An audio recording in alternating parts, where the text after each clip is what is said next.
Well, summer is drawing to a close, and here in California, the leaves are turning from green to still green as autumn comes sweeping in, bringing with it the same temperatures as always. But in the news business, everything is changing as journalists say goodbye to months of becoming hysterical about Donald Trump for no apparent reason and look forward to becoming hysterical about Donald Trump for apparent reasons that are actually no reasons at all. Over the summer, of course, reporters covered such important stories as a recession that might be coming but didn't, but would be Donald Trump's fault if it did, a war that might be starting but wouldn't, but would be Donald Trump's fault if it would, a scandal that might be uncovered but wasn't, but would have been Donald Trump's fault if it was, and a storm that might be forming but hasn't, but will be Donald Trump's fault when it has. Another big summer story was that time Trump said something completely true, but used an unfortunate choice of words, which revealed him to be worse than Hitler would have been if Hitler had ever stooped so low as to use that choice of words. There was also that tweet that Trump sent out that was clearly a joke, but if it had been serious, would have revealed that the president was unfit for office. And there were the reports from anonymous sources that the president said something absolutely outrageous that will quickly fade from memory as no one bothers to either confirm or correct the report. As the winds of September come blowing into Washington, bringing with them flotsam and jetsam and politicians, or possibly more flotsam, it's hard to tell, we can look forward to important news stories like Adam Schiff pretending he has evidence he doesn't have, Jerry Nadler starting an investigation into some damn thing, and Nancy Pelosi talking like a crazy lady you sat next to once on a bus. All of which will provide apparent reasons to become hysterical about Donald Trump for no apparent reason. Trigger warning, I'm Andrew Klavan, and this is The Andrew Klavan Show. I feel hunky-dunky, life is tickety-boo. Birds are winging, also singing hunky-dunky-doo. Ship-shape, tipsy-topsy, the world is zippity-zing. It's a wonderful day, hurrah, hooray! It makes me want to sing. Oh, hurrah, hooray! Oh, hooray, hurrah!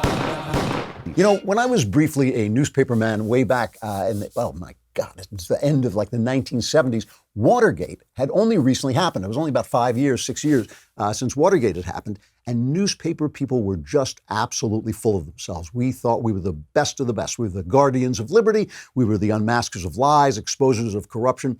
We had a job that was actually mentioned in the Bill of Rights. And anybody who hid stuff from us for any reason was the bad guy. We just knew that. But today I look back and the Watergate scandal seems completely different to me. Nixon covered up some minor spying raid on his Democrat opponents, and he had political dirty tricks, and he kept an enemies list and all that. And all of those things still seem creepy and wrong to me. But now I ask myself, was that really the great scandal of the day? Or was the great scandal the fact that the leadership of the Washington Post, the paper that uncovered all that stuff, was the great scandal the fact that the leadership of the Washington Post covered up for the previous presidents, John F. Kennedy and Lyndon Baines Johnson, the Democrats, who unleashed the IRS and the FBI against their political enemies. They covered that up, and then they went after Nixon for his misdemeanors. Because in context, when you look at it that way, that's not actually great reporting. That's insidiously targeting a political enemy. Our press stinks. Our press is for the Democrats and against the Republicans, and they only do their jobs well when it hurts the Republicans. Then afterwards, they pound their chests and say, look how well we do our jobs. Look what heroes we are. Then Hollywood backs them up by making movies like All the President's Men and The Paper, in which these cheap Democrat hacks are presented as guardians of our freedoms instead of cheap Democrat hacks. The story of our day is the story of communication elites telling us the news they want us to hear, covering up the news that hurts them, and then telling us what heroes they are for their consistent record of deception.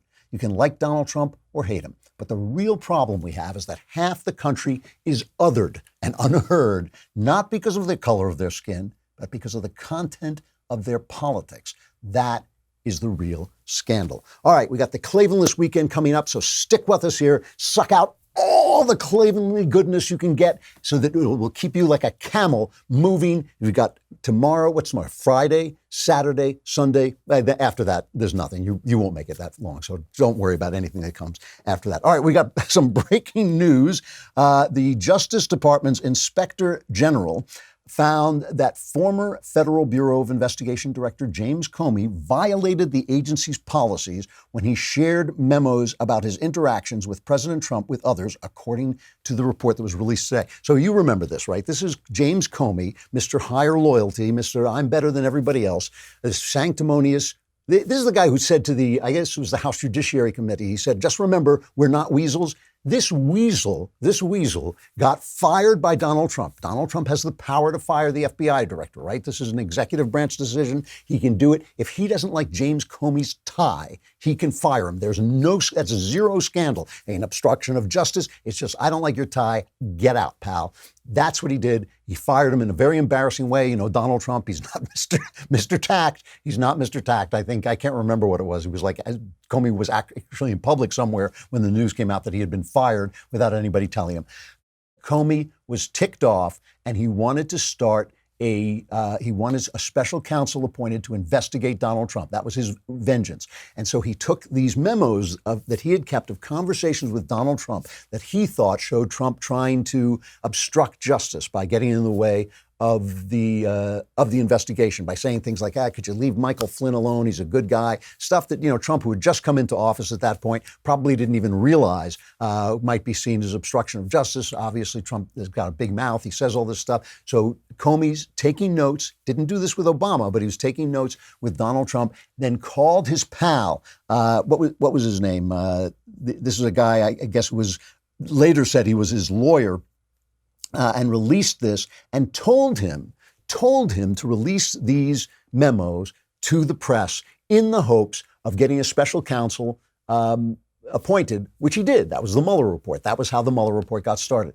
So this comes out, and James Comey, let's just call him James Weasel Comey, James the Weasel Comey, tweets out, DOJ IG, this is the Inspector General Horowitz of the Department of Justice, quote, found no evidence that Comey or his attorneys released any of the classified information contained in any of the memos to members of the media. And he then goes on to say, I don't need a public apology from those who defamed me, but a quick message with a sorry, we lied about you would be nice. Here's my quick message. You're a weasel. Because what he did, now, the reason he calls this guy his lawyer is because he didn't want him testifying against him, right? So he released this stuff to this Columbia lawyer. Let me just get his name so I know what I'm talking about here. Richmond, his name was. That's right. He released these things to Daniel Richmond and basically said to him, release it, gave him instructions to share the intel with a New York Times reporter. This is the probe. And this is what James the Weasel Comey is tweeting out, that they found no evidence that he released any of this information. That's not what they found. So he said, I just want a quick message with a sorry we lied about you. My quick message is, you are a weasel. All right. So some of these memos contained a little bit of classified information.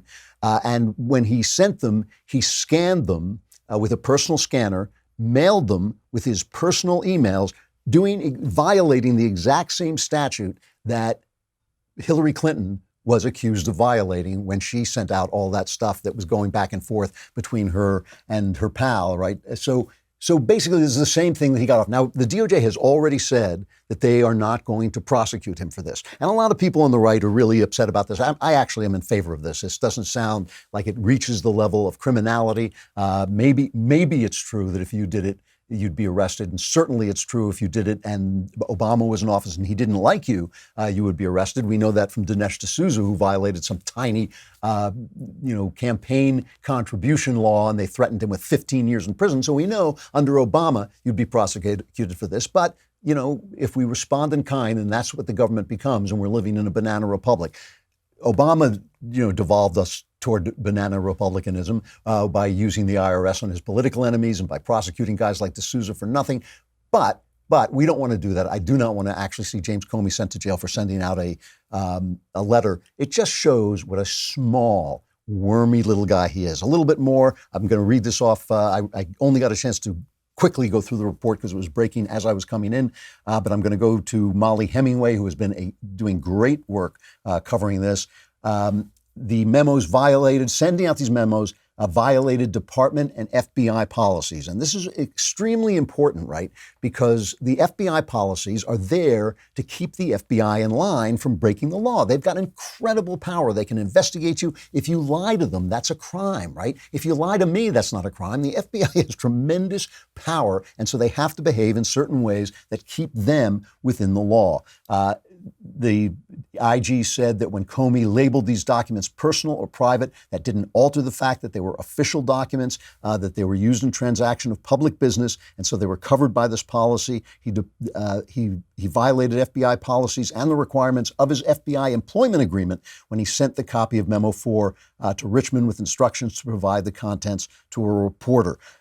Here's what the IG report says. The civil liberties of every individual who may fall within the scope of the FBI's investigative authorities depend on the FBI's ability to protect sensitive information from unauthorized disclosure. Now think about this for a minute, right? And it says former FBI Director Comey failed to live up to this responsibility. Now think about this for a minute. You're an innocent guy. You're under investigation. The FBI doesn't know whether you're innocent or not, but it starts gathering information about you. This is happening to you, okay? This is you. You're going about your business, but something comes up that the FBI thinks you're guilty of.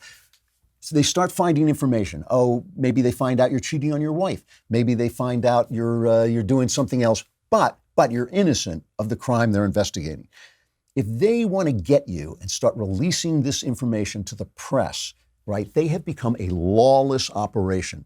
In order to wield the kind of power they have, their investigation has to remain secret until it becomes clear that they can indict you, that you are going to be indicted for a crime. Comey, to get back at Donald Trump, to get back at him, broke that rule and released this stuff. It's really ugly, and the IG says Comey set a dangerous example for the over 35,000 current FBI employees. Comey set a dangerous example for the over 35,000 current FBI employees and the many thousands more former FBI employees who similarly have access to or knowledge of non-public information. Every one of these 35,000 people has an opinion. Every single one of them, every single one of these current FBI employees and all the thousands of former FBI employees has an opinion about who's a good guy and who's a bad guy. They can't just start releasing information. The IG goes on to say, in a country built on the rule of law, it is of utmost importance that all FBI employees adhere to department and FBI policies. In other words, they're really giving it to this guy.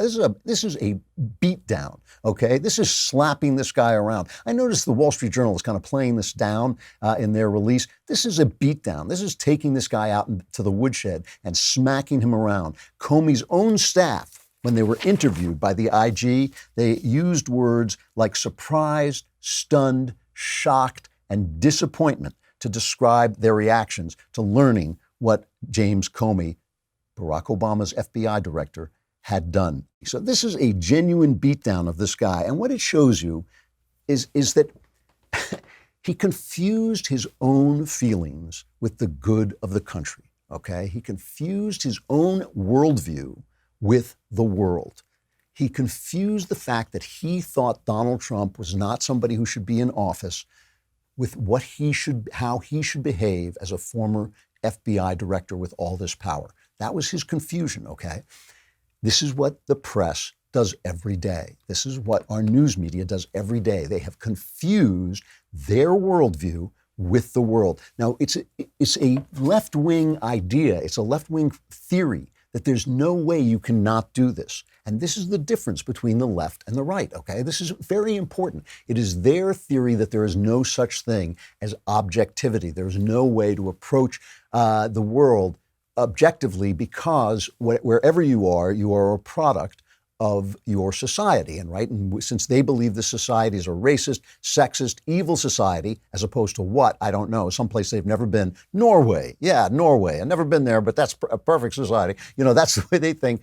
They feel that that's what has shaped your points of view, and so you can't be objective. Now, listen, there's some truth to that, except for the fact that there's nothing to say that our way of looking at things is not a good way of looking at things. I think it is. I think it's provably a good way of looking at things. I don't think Aristotle was just making stuff up. He was using reason to get where he got. I don't think the gospel writers were just making stuff up. These things shape our ideas, and we believe them to be the good. And in that broader sense, we can't be objective in the sense of ditching these things that over time, over thousands of years of history and thought, we have developed as ideas of the good. We don't just ditch those things, but you can still be objective within that context. And this is the problem with the left, because I've talked about this before, when you don't have God, all you've got is analysis. All you've got is the power to take things apart because you have no holistic way of looking at things. And if you do that forever, everything comes apart. We build things. We build things over time. We have ideas over time. You don't just throw away the traditions of thousands of years because suddenly you have this sudden wonderful power of genius to say, oh, it was all wrong. Everybody was all wrong before me. So because they don't believe in objectivity, they have now confused their ideas, their philosophy with the facts. And this is the difference between the right and the left. That we on the right believe, yes, we do have a system of values, but within that system of values, there are disagreements, and those disagreements need to be covered fairly. If somebody says to me, we need even if somebody says we need a vast socialist state, like Bernie Sanders wants to bring basically communism to this country, he has a right to be covered as a political candidate.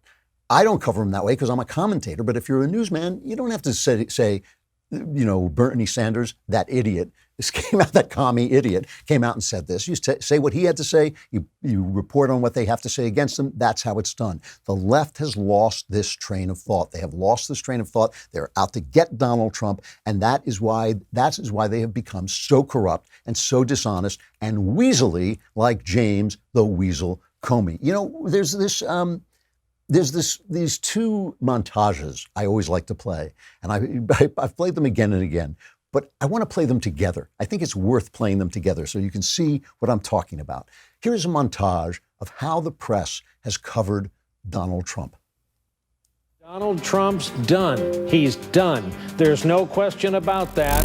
He's done. Breaking news. A bombshell. Today is a turning point. Today was historically bad for President Trump. Today was a turning point. A turning point. We're at a turning point here. The beginning of the end for the Trump presidency. The beginning of the end. And breaking news. We have another bombshell. Mike Pence might have to assume the office of the presidency. The call for impeachment. Rumblings of the word impeachment. Breaking news. Another bombshell out of the White House. I believe this is the beginning of the end. I do too. It's really the beginning of the end. The beginning of the end. He may be feeling the walls closing in on him. All the walls closing in on him. The walls closing in on him. Breaking news, a new bombshell. One astrologer says this means the beginning of the end for President Donald Trump. The beginning of the end of the Trump presidency. Trump will resign. Trump is going to resign. Is this the tipping point? I know we've said it over and over. You think this is a tipping point? And over and over. This is a tipping point. And over and over. Breaking news, President Trump off the rails. It was the beginning of the end today. It's the beginning of the end. It reminds me a lot of the last days of Nixon. Breaking news tonight, new bombshell. This is the beginning, not the end. The beginning of the end. The walls are closing in. The walls closing in. The wall's closing in. It's constant scandal. And it has an effect. It has an effect. People are saying, oh, we got to get back to normal. We've got to get back to normal. This is the way they covered Barack Obama at the end of his presidency. And he's been scandal-free, frankly, in the White House. We haven't had that for a while. He ran an administration that was largely scandal-free. There's a White House that takes pride in being scandal-free. That in the Obama years, which are remarkably scandal-free. A lot of people were talking about how he's going to be remembered for the scandal-free administration that he ran. The president has been very rightfully proud of the lack of scandal in his administration so far. There's been no major scandals around top aides. But President Obama has run an amazingly scandal-free administration. Not only he himself, but the people around him. He's chosen people who have been pretty scandal-free. This has been a scandal-free administration for the last 8 years, and oftentimes people don't even talk about that fact. So one is a bombshell every day, but the fact is, it's Donald Trump who's scandal-free.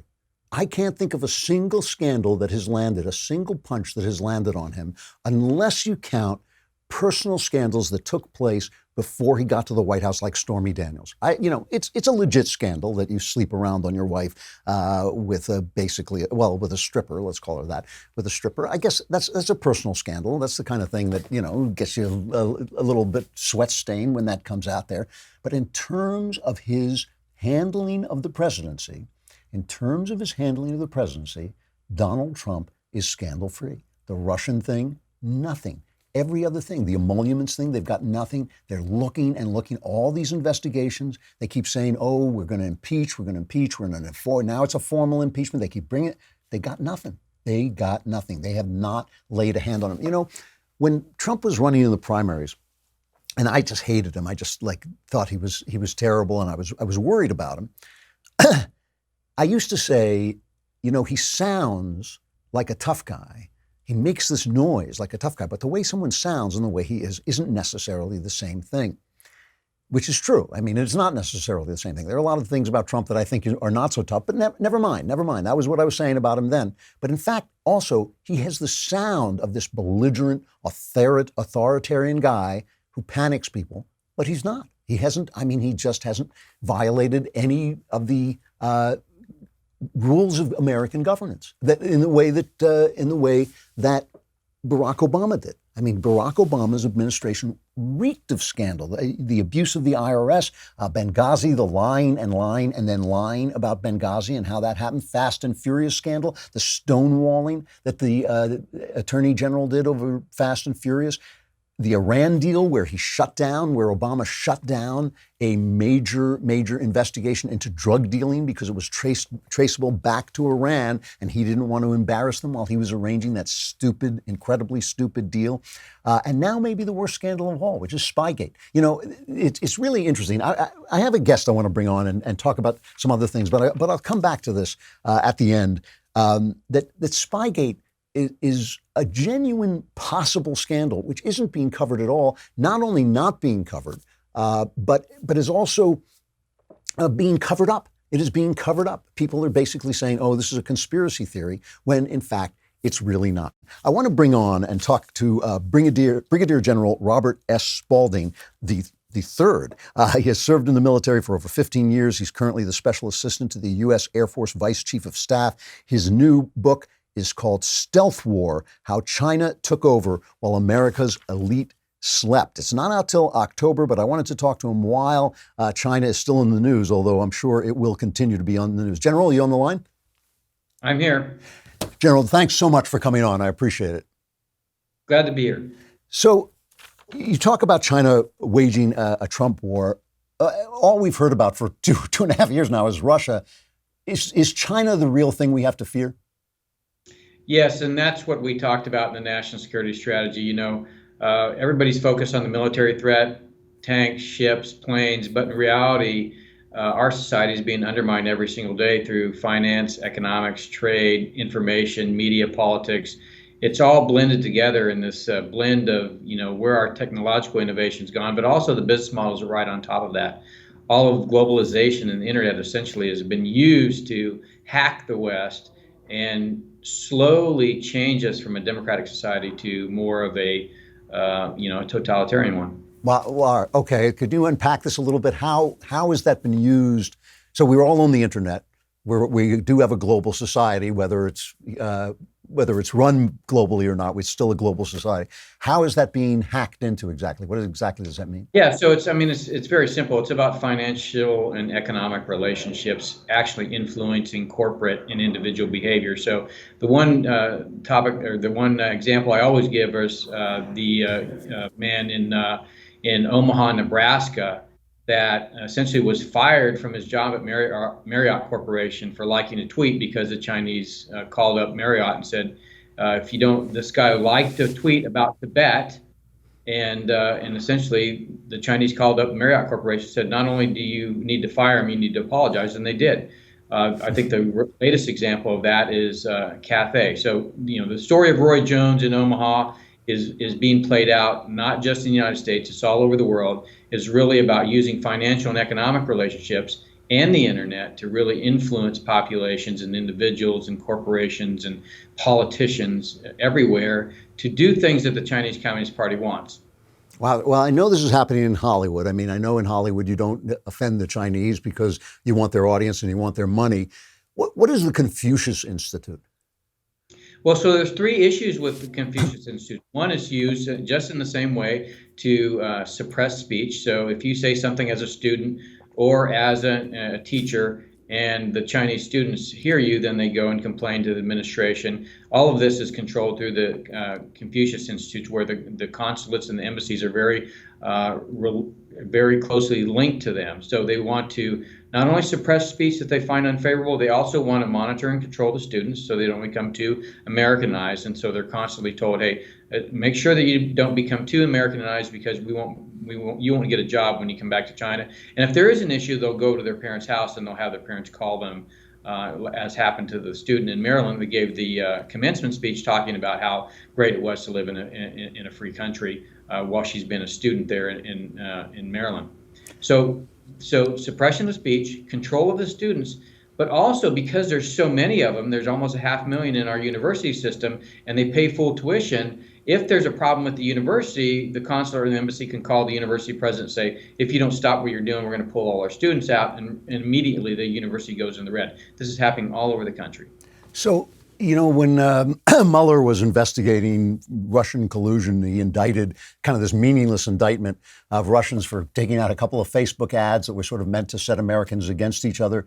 Are the Chinese doing that sort of thing or worse? So they are beginning to do it. Of course, the Russians have been doing things like this. So they had the lead, but of course the Chinese are picking it up. They own all Chinese language media around the world now, the Chinese Communist Party. They're absolutely dominating Taiwan's media, for example, now. You see that going on in Hong Kong with essentially trying to label the protesters as terrorists. They're doing it in our society. Of course, the tech companies have started to catch on to this and are starting to find some of this activity going on. But it's not only going through the internet. They're also putting full court press on Wall Street, corporate America, the think tanks, politicians. It's pervasive throughout our society from the individual on up, and it's all based on this globalization of the internet really connecting totalitarian societies fully to democratic societies in a way that we thought we would change their principles. In reality, what's happening is there's a backflow and they're changing ours. We're talking to Brigadier General Robert Spalding, author of The Stealth War, which is coming out in October. I want to talk a little bit about the Trump administration's policies. For instance, they're penalizing Huawei, worried that they will sell us tech equipment that can be used to spy on us. Is that a genuine threat? It absolutely is, and that's actually because of Chinese cybersecurity law, which says if you're a Chinese company, you have to build backdoors into your equipment. Not only that, but essentially Huawei is involved in creating 5G technology and 5G standards. So it actually applies to equipment makers if they use Chinese standards. So it's a big problem. And I mean, just to take it to its logical conclusion, would that mean that virtually any phone, any iPhone that you were using that used that technology would be accessible to the Chinese if they wanted to spy on anybody?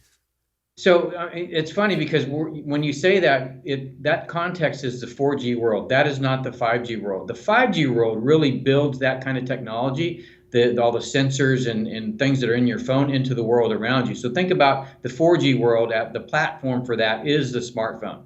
Now, the two dominant players in that industry are Apple and Google. And so Apple in particular built their smartphone to be a very tightly integrated hardware software device so that it could actually protect your data. That was before they added in iCloud. So it was an encrypted device. It was supposed to protect your data, and that's because Apple was an American company. Chinese companies, on the other hand, have to give their technology up so the government can see the data. So the network, the 5G network, takes the platform away from the smartphone and builds that computing into the network architecture itself. So China saw this. They said in 2009, we're going to dominate 5G. And when we do, slowly Apple and Android will be pulled out, and then they'll be doing the computing on the 5G network. And then we'll be able to build our app services and business models on top of that. Now that's Baidu, Alibaba, and Tencent. So think about the power of the network plus all the the tech companies that are riding on top of that data. And because they have all of the data, government data and corporate data and individual data, and they can pool that together and create insights, they can take those insights and begin to influence you in ways that actually contribute to what China wants, not just from an economic perspective, but also from a political and social perspective. So is what Donald Trump is doing in terms of this trade war that he's in with China, is he addressing this at all? Are we addressing it at all?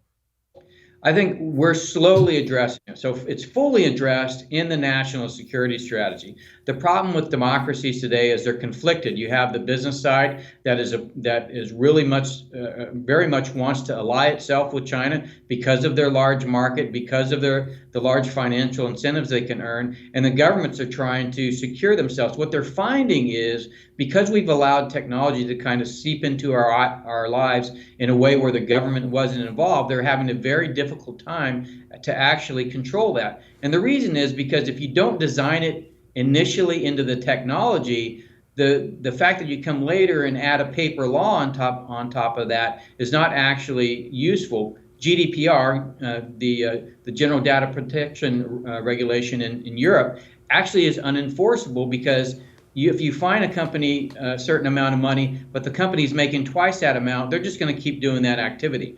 And some of the Chinese companies won't pay the fine anyway. So you actually have to build those kinds of controls into the technology layer if you want to have the type of the society that we live in a physical sense.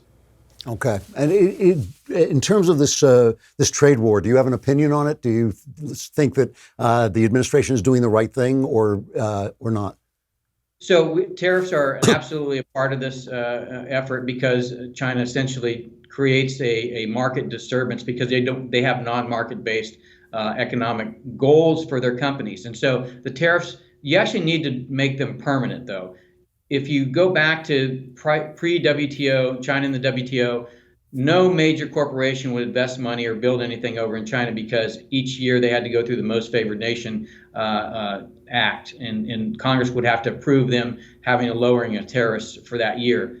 Once that went permanent with their entry in the WTO, all of our investment flowed to China to build manufacturing, and none of it's going to come back unless we actually reverse that process. So it's useful, but it's not complete. Got it. Okay.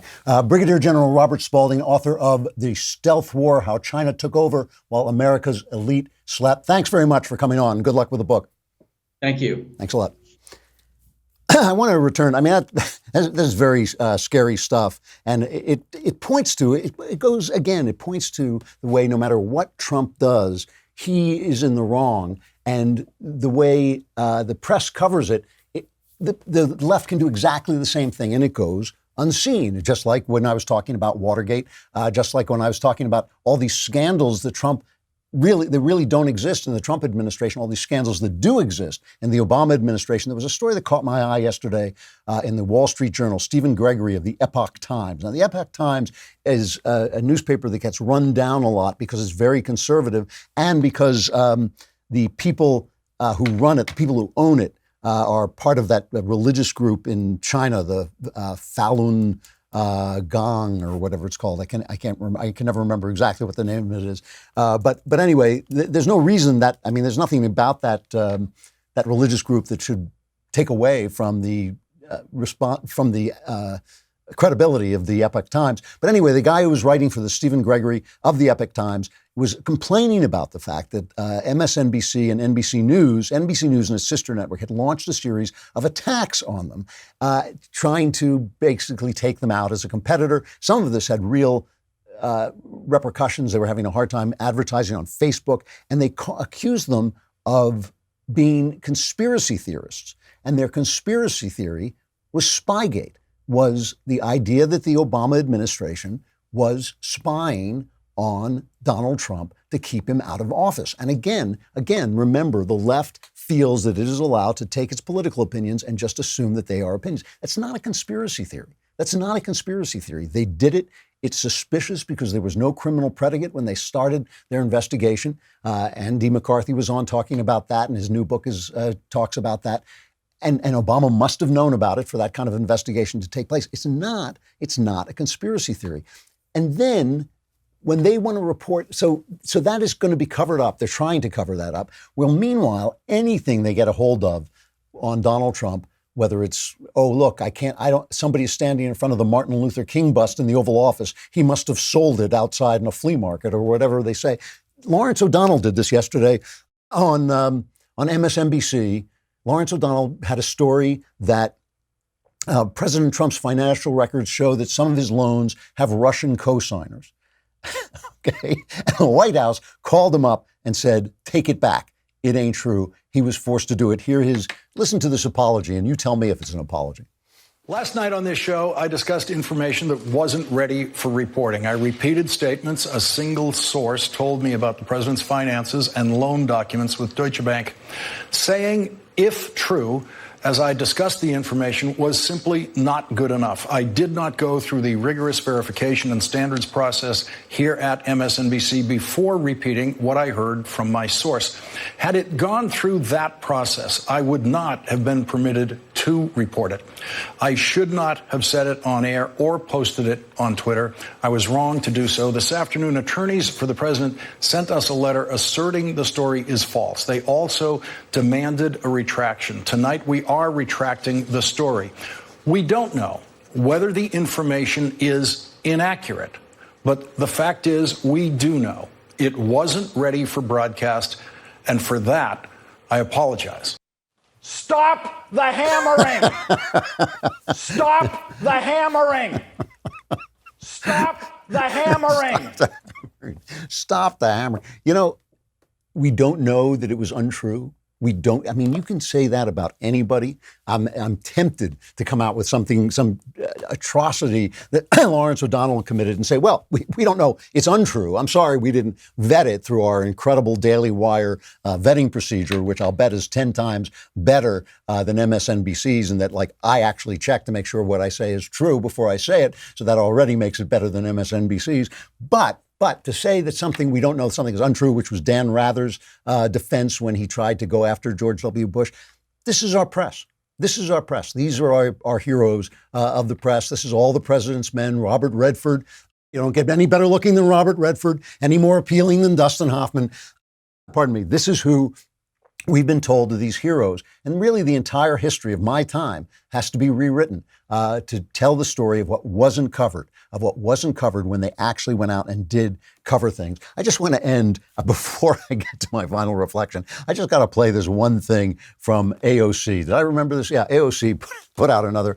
You know, these are the people we're being told to respect by the press. While we're being told that our president is Hitler, he's now they're in that cycle with Donald Trump where he's crazy. You know, they go into different cycles. Now he's crazy, he's unfit for office, he's got dementia, whatever. Then he'll go back to being a white supremacist, and then we get to Hitler, and then he goes back to being crazy. I guess Russia is now off the table, so that part of the arc of the cycle has gone off. Meanwhile, here is Alexandria Ocasio-Cortez. Well, listen to this, talking about the climate.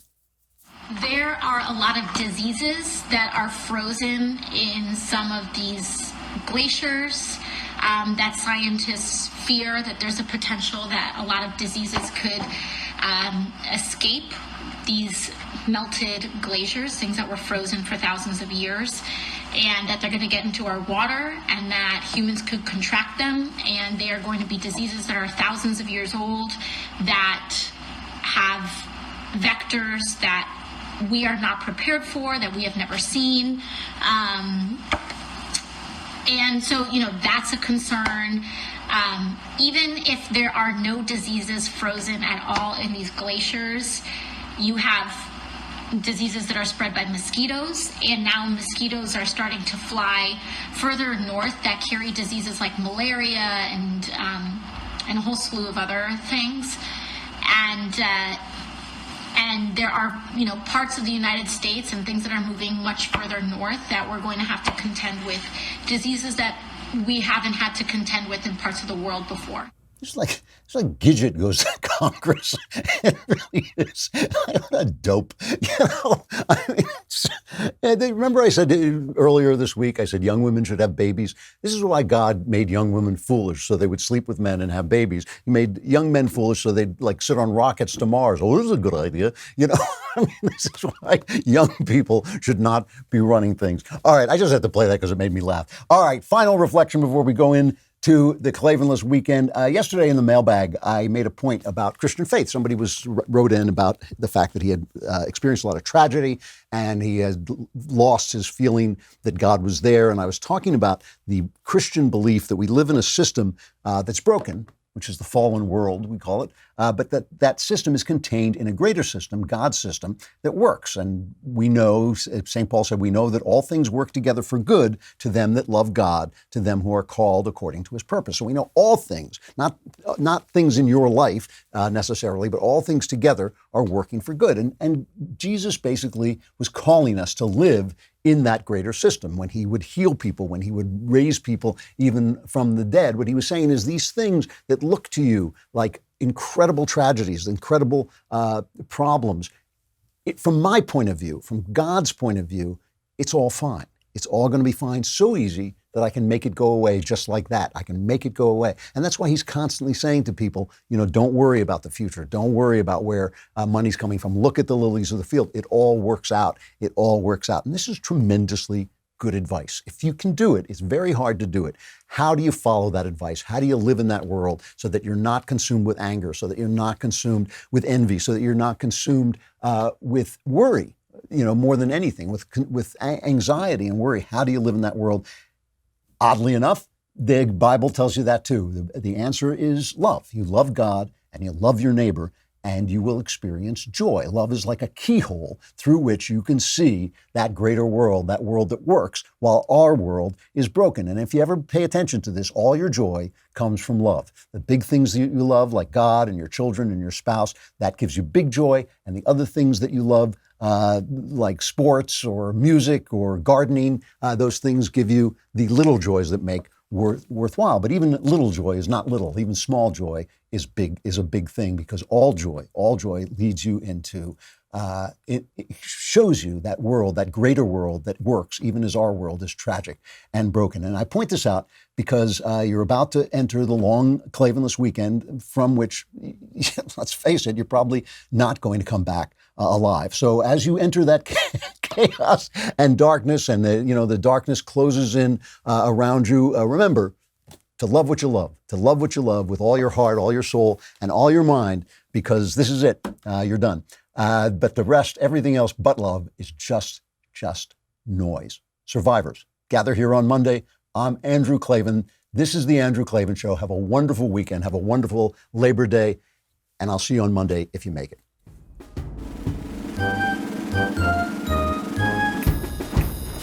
Oh, hooray, hurrah.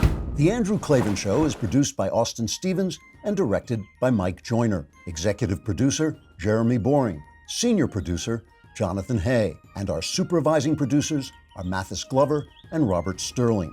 Edited by Adam Sayevitz. Audio is mixed by Mike Cormina. Hair and makeup is by Jesua Alvera. Animations are by Cynthia Angulo. And our production assistant is Nick Sheehan. The Andrew Klavan Show is a Daily Wire production. Copyright Daily Wire 2019. On the Matt Walsh Show, we're not just discussing politics. We're talking culture, faith, family, all of the things that are really important to you. So come join the conversation.